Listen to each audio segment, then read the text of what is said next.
Tom had boarded enough cheap flights to know that nothing ever went smoothly.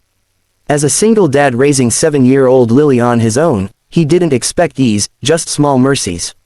And today, after a week of saving, sacrificing, and rearranging work shifts, he had finally managed to book their long-awaited trip to see Lily's grandparents. It was the first time in 2 years they would be flying together, the first time Lily would see the beach she talked about every night before bed. But the flight was overbooked. And Tom had only managed to secure one seat, the last seat left on the aircraft. When the gate agent handed him the ticket with an apologetic smile, Tom had knelt beside Lily and whispered, "I'll hold you on my lap. We've done worse things together." Lily nodded, clutching her stuffed owl. She trusted her dad more than anyone in the world. But when they finally stepped onto the plane, something unexpected shattered the fragile hope he had been clinging to. A sharply dressed woman in a tailored cream blazer stood in the aisle, her perfectly manicured finger pointing at Tom's seat. "That's my seat," she declared, her voice firm, as if daring him to challenge her. Tom blinked. "I think there's been a mistake.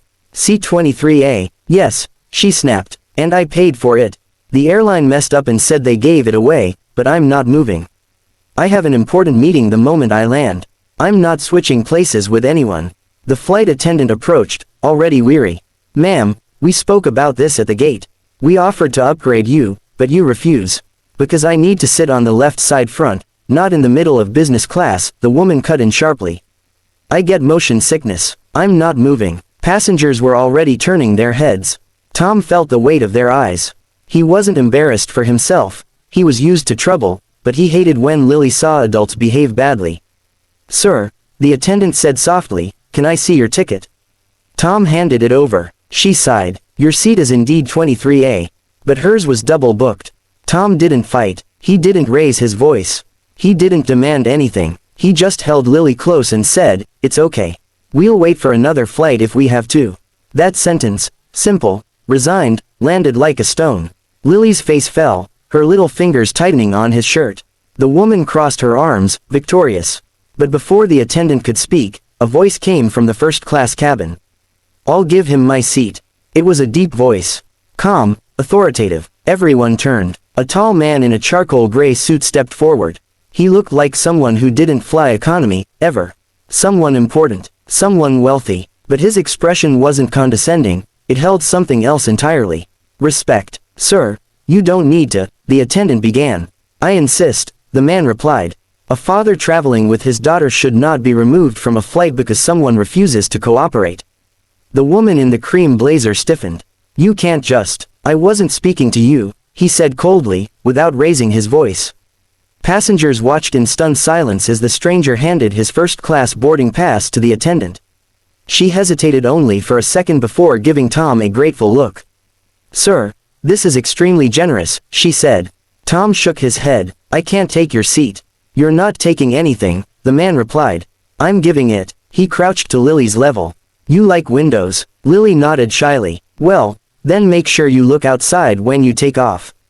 It's the best part." Her eyes lit up. "I will." Tom's throat tightened. "Thank you. I don't know what to say." "Then don't say anything. Just enjoy your trip." The flight attendant quickly reassigned seats. Tom and Lily were escorted to first class, Lily gasping as she sat in the plush seat that looked more like a personal cocoon than a place on an airplane. The woman who had caused all the drama sat frozen, refusing to meet anyone's eyes. As the plane prepared for takeoff, Tom kept glancing toward the back where the stranger had gone, but he couldn't see him anymore.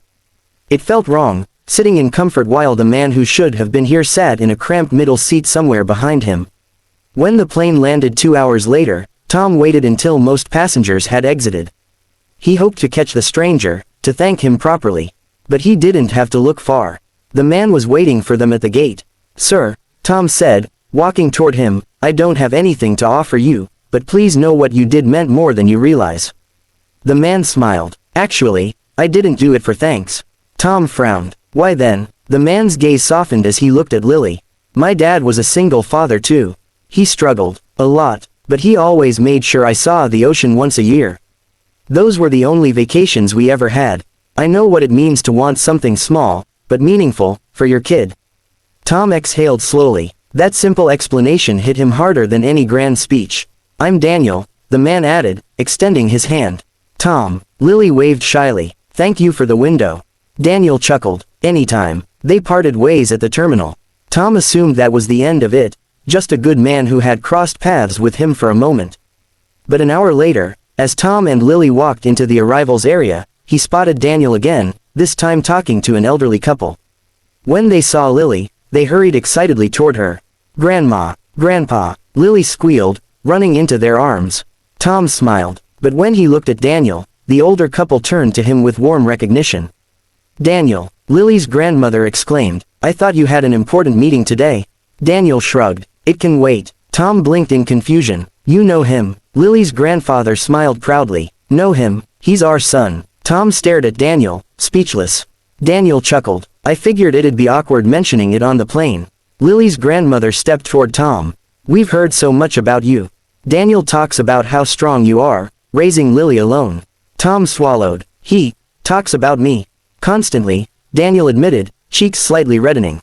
I've been hoping we'd meet properly. I didn't expect it to be on a flight gone wrong. It hit Tom all at once. Daniel didn't just offer his seat out of kindness. He had already known who Tom was. He had been waiting for a chance to meet him. And now, standing there in the middle of the airport, with their families smiling and Lily hugging her grandparents, Tom realized something had changed. Not just the flight, not just the day, something in his life, something unexpected and quiet, had shifted. Daniel stepped closer, lowering his voice. Tom, can I take you both for dinner tonight? I think we have a lot to talk about. Tom looked at Lily, who nodded enthusiastically, then at Daniel, this man who had given up his own comfort for them without hesitation.